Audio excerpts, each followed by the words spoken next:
Hi students, कैसे हैं आप? स्वागत है आपकी क्लास में, अभिनंदन है। हम लेकर के आए हैं अध्याय नंबर 17 झांसी की रानी। ठीक है प्यारे बच्चों, तो यहाँ पर ये अध्याय नंबर आपका 17 है, झांसी की रानी।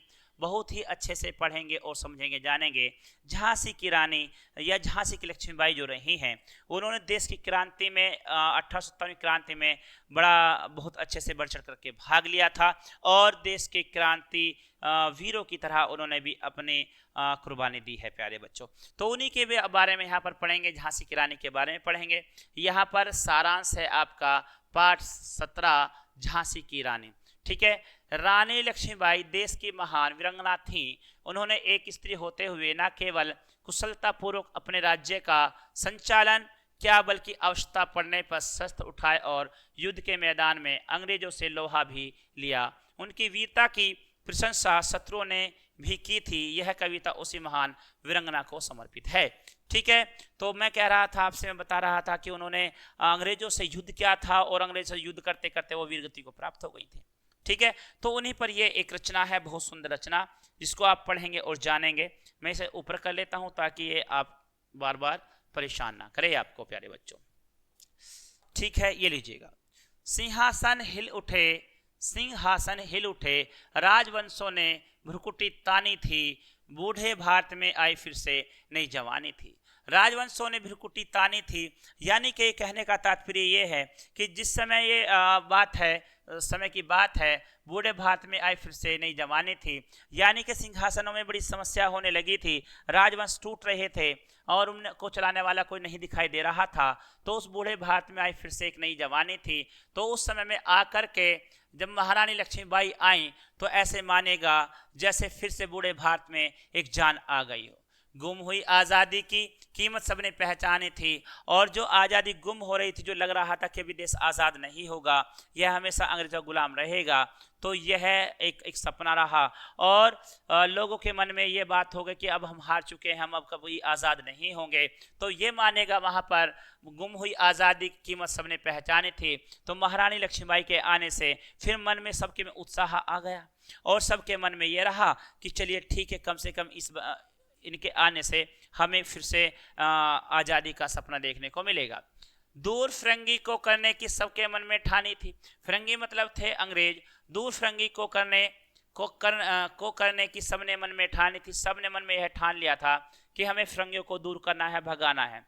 ठीक है, चमक उठी सन 57 में, वह तलवार पुरानी थी। अभी जो चमक उठी सन 57, 1857 की बात है, 57 की बात है, 1857 की बात है प्यारे बच्चों।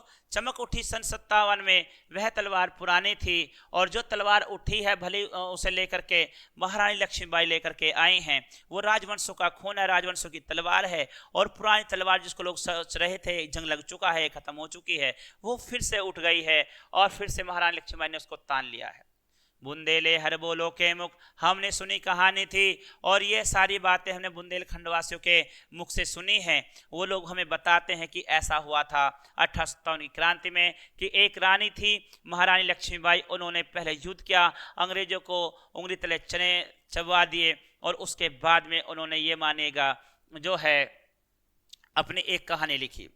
खूब लड़ी मर्दानी वह तो झांसी वाली रानी थी, और वह एक ऐसी मर्दानी थी जो किसी के सामने न तो झुकती थी, न रुकती थी, न उसे कोई रोकने वाला था, न कोई ठोकने वाला था। वह एक मर्दानी थी, एक मर्दाना औरत थी, ऐसे मानेगा जिसके सामने कोई टिकने वाला नहीं था। ना वह कभी हार मानती थी, ना वह कभी झुकती थी प्यारे बच्चों। इसी के साथ में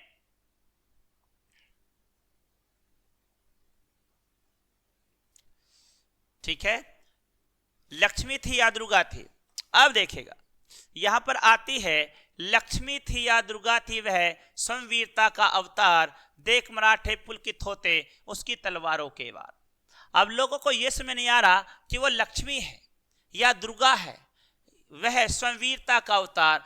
क्या फिर वीरता का कोई अवतार हो गया है? जैसे बार बार यहां पर आकर के राक्षसों ने अपना आधिपत्य जमाया, तो भगवान विष्णु ने आकर के अवतार लिए और अवतार लेकर के उनको समाप्त किया, खत्म किया। तो उनका कहना है क्या वह लक्ष्मी थी या दुर्गा थी? वह स्वयं वीरता का अवतार, देख मराठा पुलकित होते, पुलकित में खुश हो जाते थे उसकी तलवारों के वार, और पुलकित हो उठते थे, इतने खुश हो उठते थे कि कहते थे कि इसके वारों में जान है और ये बहुत कुछ कर सकती है, तलवारों के वार वार पे वार करती हैं। ठीक है, नकली युद्ध व्यूह की रचना और खेलना खूब शिकार, और ये मानेगा जैसे उन्होंने नकली युद्ध की रचना की हो, और जैसा वो भी युद्ध था उसकी बात हम करते हैं, उस युद्ध की नकली युद्ध व्यूह की रचना और खेलना खूब शिकार, सैन्य घेरना दुर्ग तोड़ना, यानी कि सेना को घेरना, दुर्ग जो किले के दुर्ग होते हैं उनको तोड़ना, ये थे उसके प्रिय खिलवाड़। और ये उसका काम क्या था, सैनिकों को मारना था, दुर्गों को तोड़ना था, अपने राज्य की नींव रखना था और अपने राज्य को बचाना भी होता था। प्यारे बच्चों, वीर शिवाजी की गाथाएं उसको याद जुबानी थी, और वह जो प्रेरणा लेकर के पैदा हुई है या तैयार हुई है, या उन्होंने अपने आप को रानी बनाया है, या अपने आप को एक ऐसा योद्धा बनाया है, तो वह योद्धा किसके द्वारा बना है, उन्होंने शिवाजी को अपना जो गुरु माना है, या शिवाजी से प्रेरणाएं ली हैं, छत्रपति शिवाजी जी से, और उनके जैसे काम करने लगी है। ठीक है, जुबानी थी बुंदेले हर बोलो के मुख, हमने सुनी कहानी थी, वह खूब लड़ी लड़दानी वह तो झांसी वाली रानी थी। बहुत सुंदर ये रचना थी आपकी, और ये सुभद्रा कुमारी चौहान द्वारा लिखित है, जो बहुत ही अच्छी एक नेत्री कवित्री रही हैं, जिन्होंने जब भी लिखा है भारत के लिए लिखा, और इन्होंने अच्छा खासा पक्षों के लिए भी अच्छा खासा लिखा है। ठीक है, इसी के साथ हम यहाँ पर करते हैं किसकी बात, हाँ, हम यहाँ पर शब्द अर्थ की बात करते हैं प्यारे बच्चों।